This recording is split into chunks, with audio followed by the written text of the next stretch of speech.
Selamat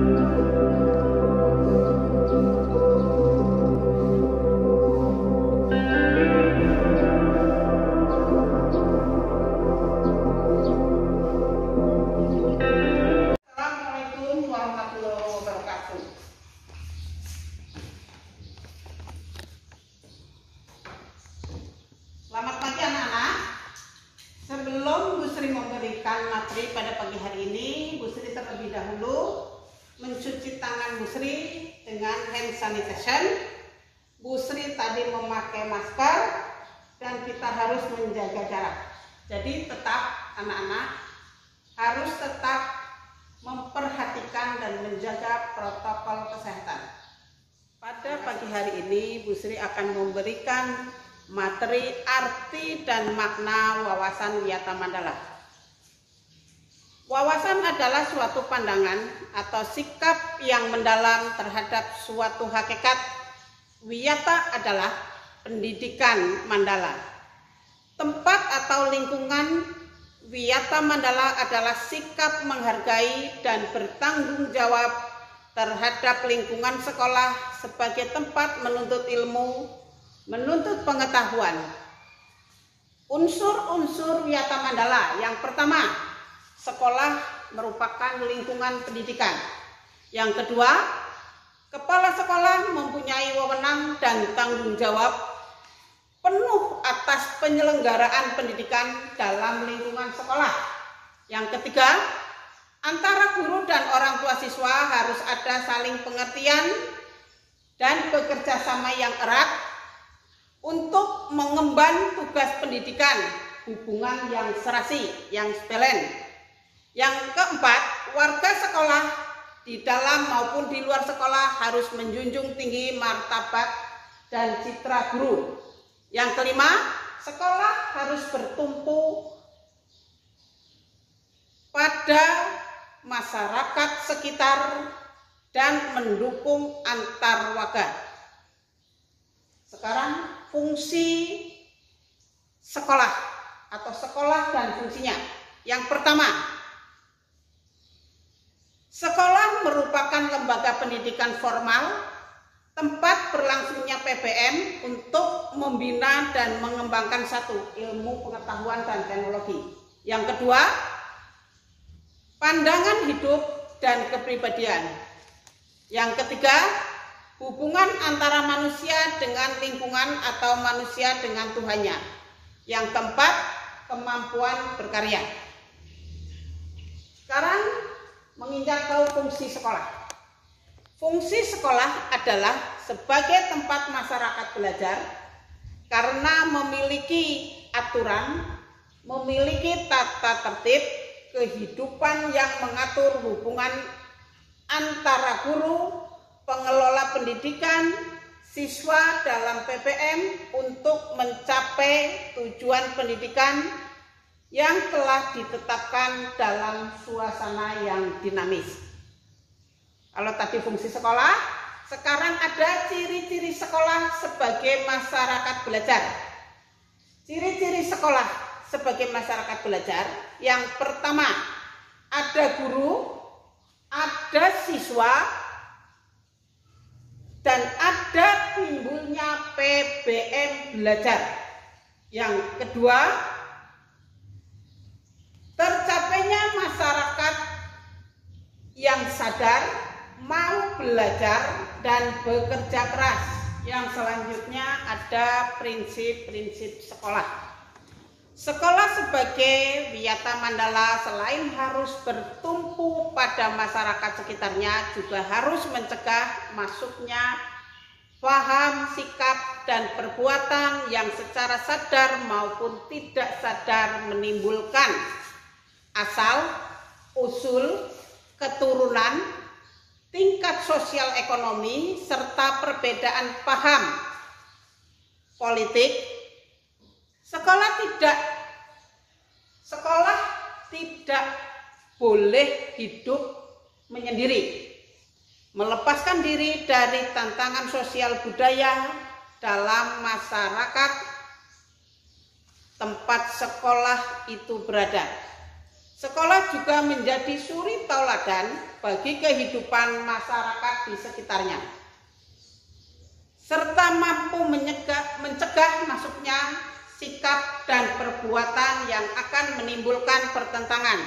Untuk itu, sekolah memiliki prinsip-prinsip sebagai berikut. Prinsip yang pertama, sekolah sebagai wadah atau sebagai lembaga yang memberikan bekal hidup. Dalam hal ini, sekolah seharusnya bukan hanya sekedar lembaga yang mencetak para intelektual, namun lebih dari itu, sekolah harus menjadi rumah kedua yang memberikan pelayanan dan pengalaman tentang hidup, mulai dari berorganisasi, bermasyarakat, pendidikan lingkungan hidup, atau bahkan pengalaman hidup yang sesungguhnya. Prinsip yang kedua, sekolah sebagai institusi tempat peserta didik belajar di bawah bimbingan pendidik. Bimbingan lebih dari sekedar pengajaran. Dalam bimbingan, peran pendidik berubah dari seorang pendidik menjadi seorang orang tua, bahkan menjadi seorang kakak. Prinsip yang ketiga, sekolah sebagai lembaga dengan pelayanan yang adil atau merata bagi stakeholder. Hal tersebut bisa merupakan pemerataan kesempatan yang mendapatkan transfer of knowledge maupun transfer of experience dengan tanpa membedakan baik dari segi kemampuan, baik dari segi ekonomi, baik dari segi kemampuan intelijensi maupun juga kemampuan fisik. Yang keempat, sekolah sebagai lembaga pengembangan minat dan bakat siswa. Prinsipnya sejalan dengan teori multi-intelijensi yang memandang bahwa kecerdasan intelektual bukanlah satu-satunya yang perlu diperhatikan oleh lembaga pendidikan, terutama sekolah. Kemampuan bersosialisasi, kemampuan kinestetik, kemampuan seni, dan kemampuan lainnya juga harus diperhatikan. Yang mendapatkan transfer of knowledge maupun transfer of experience dengan tanpa membedakan baik dari segi kemampuan, baik dari segi ekonomi, baik dari segi kemampuan intelijensi maupun juga kemampuan fisik. Yang keempat, sekolah sebagai lembaga pengembangan minat dan bakat siswa. Prinsipnya sejalan dengan teori multi-intelijensi yang memandang bahwa kecerdasan intelektual bukanlah satu-satunya yang perlu diperhatikan oleh lembaga pendidikan, terutama sekolah. Kemampuan bersosialisasi, kemampuan kinestetik, kemampuan seni, dan kemampuan lainnya juga harus diperhatikan. Yang kelima, sekolah sebagai lembaga pembinaan potensi di luar intelijensi, yaitu meningkatkan kemampuan intelektual, emosional, maupun kemampuan lainnya mendapat perhatian yang seimbang. Yang keenam, sekolah harus memberikan perhatian serius untuk mengembangkan kemampuan emosional dan sosial, kemampuan berkomunikasi dan berinteraksi, kemampuan bekerja sama dalam kelompok, dan lain-lainnya. Yang ketujuh, sekolah sebagai wahana pengembangan sikap dan watak sederhana, jujur, terbuka, penuh toleransi, rela berkomunikasi dan berinteraksi, ramah, tamah, dan bersahabat, cinta negara, cinta lingkungan, siap bantu-membantu khususnya kepada yang kurang beruntung merupakan sikap dan watak yang perlu dibentuk di dalam lingkungan sekolah.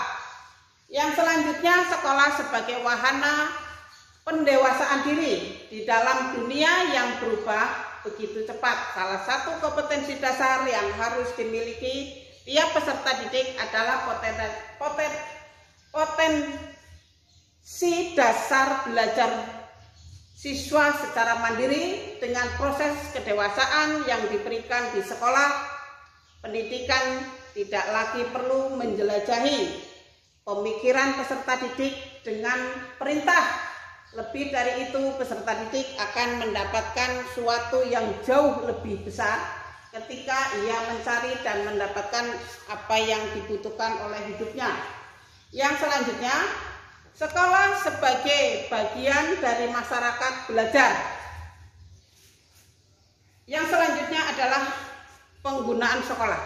Sekolah sebagai suatu lembaga pendidikan yang diperuntukkan sebagai tempat proses kegiatan belajar mengajar, tidak diperbolehkan dijadikan sebagai tempat yang pertama ajang promosi atau penjualan produk-produk perniagaan yang tidak berhubungan dengan pendidikan.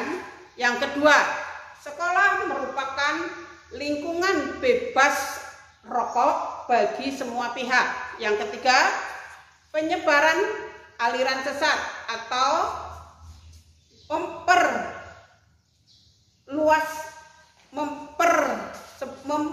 menyebarluaskan aliran agama tertentu yang bertentangan dengan undang-undang. Yang keempat, propaganda atau kampanye. Yang kelima, syuting film atau sinetron yang tidak atau tanpa seizin pemerintah. Lanjutan, tugas, wewenang, dan tanggung jawab kepala sekolah di dalam pelaksanaan wawasan wiyata mandala. Kepala sekolah sebagai pimpinan utama bertugas dan bertanggung jawab memimpin, menyelenggarakan belajar mengajar, serta membina pendidik dan tenaga kependidikan, serta membina hubungan kerjasama dan peran serta masyarakat. Kepala sekolah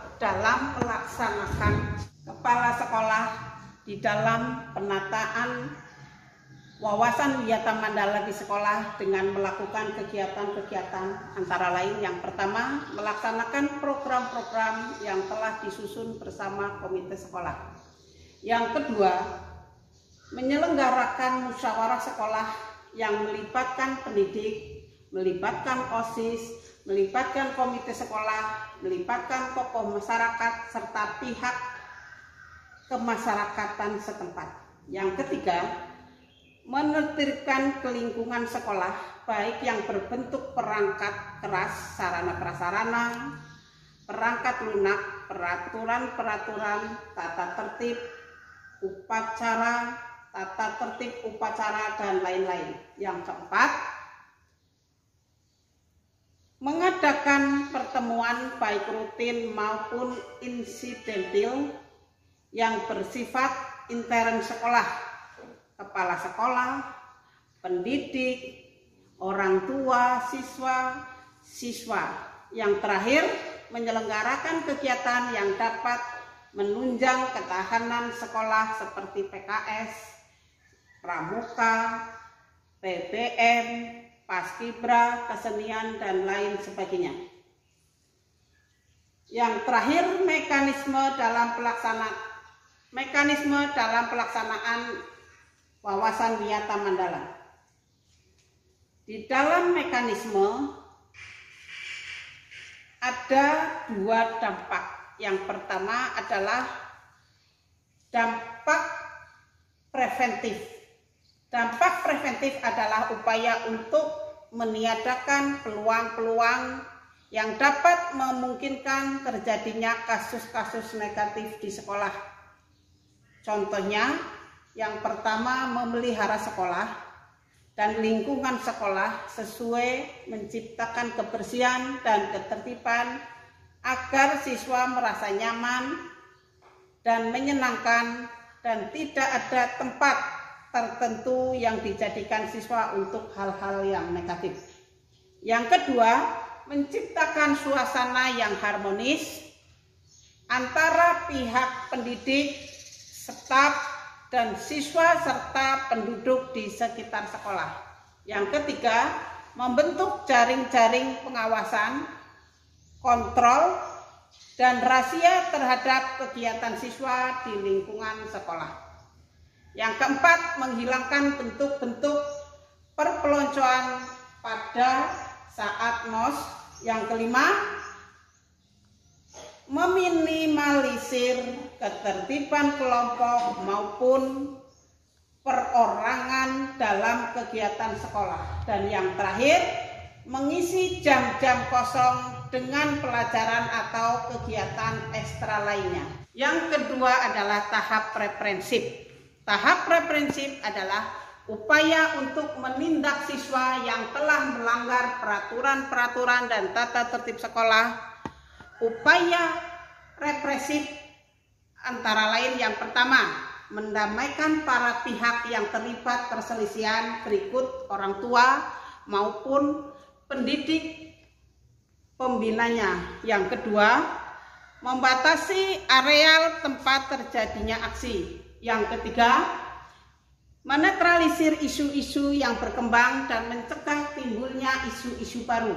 Yang keempat, berkoordinasi dengan baik keamanan apabila terdapat pihak luar sekolah yang melanggar keamanan, ketertiban, dan peraturan kriminalitas di lingkungan sekolah. Yang kelima, mengungkap lebih lanjut ketertiban pihak luar sekolah atas kasus yang timbul dan menyelesaikan secara hukum. Yang keenam, mengikut sertakan para ahli untuk mengadakan bimbingan dan penyuluhan. Dan yang terakhir, memberikan sanksi sesuai tata tertib yang berlaku. Demikianlah anak-anakku sekalian, materi pada pagi hari ini tentang wawasan Wiyata Mandala. Tetapi sebelum Ibu akhiri, Ibu akan memberikan tugas kepada anak-anakku sekalian. Silakan kalian kerjakan atau resun atau rangkum apa yang telah Bu Sri terangkan tadi tentang wawasan Wiyata Mandala di kertas lembar. Nanti minggu depan kalau sudah pas waktunya, sudah bisa bertemu, dikumpulkan kepada wali kelasnya masing-masing. Terima kasih. Assalamualaikum warahmatullahi wabarakatuh.